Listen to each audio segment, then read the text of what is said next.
Hello, good people out there, and welcome to this video today. First of all, today we are in the living room. Usually, this setting is the living room setting. And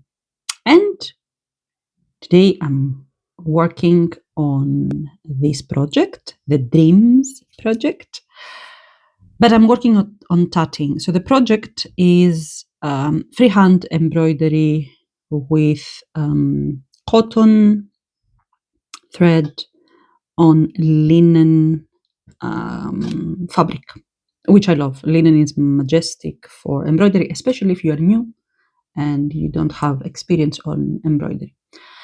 What I want to do is, you see here, that's not a good idea. In these spaces, here and here, I want to create a basket. So I want to create a basket, and then from the basket, there will be more flowers. Okay, one here, one here. So the setting that you see now, I have the design of the basket here. I have the yarn that I want to use for the basket, the color. I'm not quite sure if you can see it, but the color is something between brown and gold, which I really find very fitting with the rest of the tones and with what I want to create.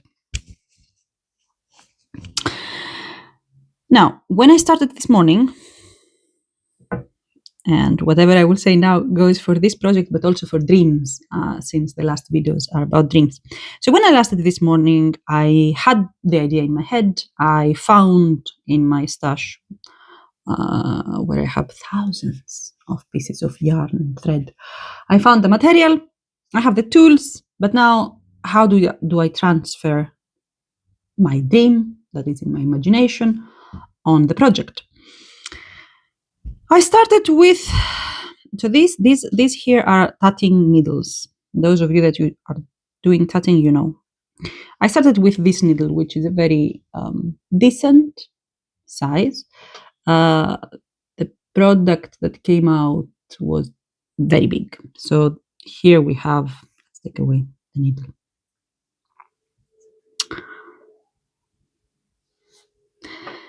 These are only 2, 3, here the third.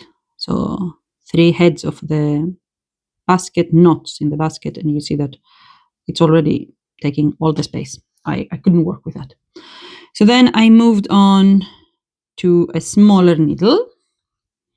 Here again, 3. You see how much smaller this is comparing to this, just because I changed the needle from this size to this size. Still, though, too big for me. If I continued with this one, it would just, my basket will be until here, which is not what I want. So I decided to downgrade on the needle, and I started working with the thinnest needle I have, which is this one. As you can see, I have abused it heavily. It doesn't look like a needle anymore. It's not straight as it should be. But the outcome, I also downgraded from the design. So this is the pattern, which requires 4/4 and here 6/6. What I did is I downgraded to 4/4/4/4. If you know tatting, you understand. If you don't understand, tell me and I will create a tutorial about tatting. So here I have my 3. And I think these are the desired size. Let me compare it. So I want you to look until here. This is the 3. So here, that was the 3, a bit big. Here, that was the 3, also big. You see how big? Here it's much better. So that's how I will continue.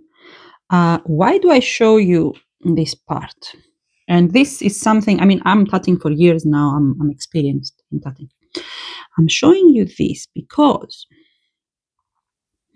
it is very important to know that when you achieve your dream, so in my case here in the project, I know what I want to do. I have it in my head.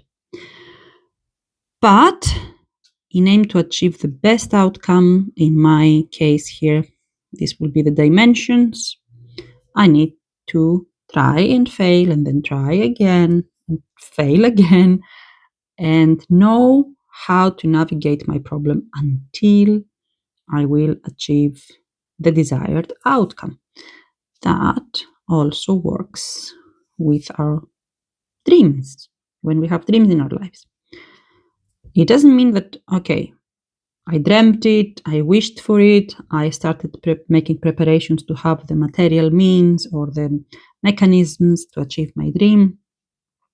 And now it's time to start, and everything will go smoothly and I will achieve it within a day or a week. That's not how life works. You need patience. And this is how, at this point, matches with the point in the previous video for you, where I told you that that's how you know when something is your dream, when something is what your soul wants and isn't. Because if I didn't really want to create this basket and to complete this project, I wouldn't have wasted. I spent good 2 hours in the morning to go to my stash, because it's outside the house in the garage, and find and check all the yarns I had and find the one that was best for what I had in my head. It was not the exact same. In my head, I would like the basket to be brown, sweet brown or honey brown, but I don't have such a yarn, and I don't want to spend more money. As I said, my stash is massive, my stash of yarns. So here I compromised, and then I came back, I went upstairs, and I brought down all my tools, my needles,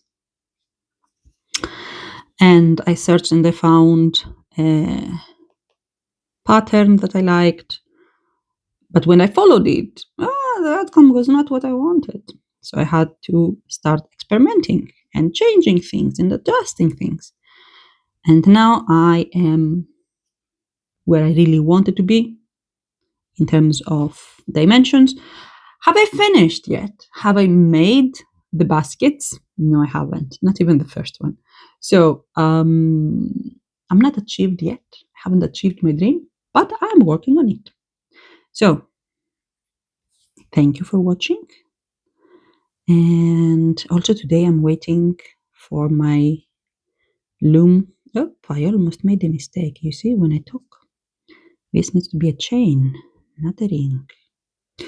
Yeah, I'm waiting for my loom to be delivered, my first actual loom, and I'm very excited.